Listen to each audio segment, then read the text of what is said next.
అందరికీ నమస్కారం. ఈరోజు కోయిలకుంటలో నివసిస్తున్న మాధవి గారి భర్త చనిపోవడంతో కుటుంబ భారంతో నివసిస్తున్న వారు విక్కీ ఫౌండేషన్ ఆశ్రయించారు. వారు నిత్యావసర సరుకులు ఇవ్వమని కోరగా విక్కీ ఫౌండేషన్ తరఫున ఈరోజు నిత్యావసర సరుకులు వారి కుటుంబానికి అందజేయడం జరిగింది.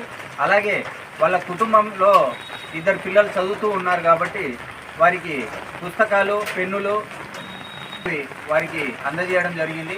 అలాగే ఈ విక్కీ ఫౌండేషన్కు సహకరించిన జాకిర్ భాయ్ గారికి, ఫైజుల్లా గారికి, మొహమ్మద్ గారికి ప్రత్యేక ధన్యవాదాలు తెలియజేస్తున్నాను.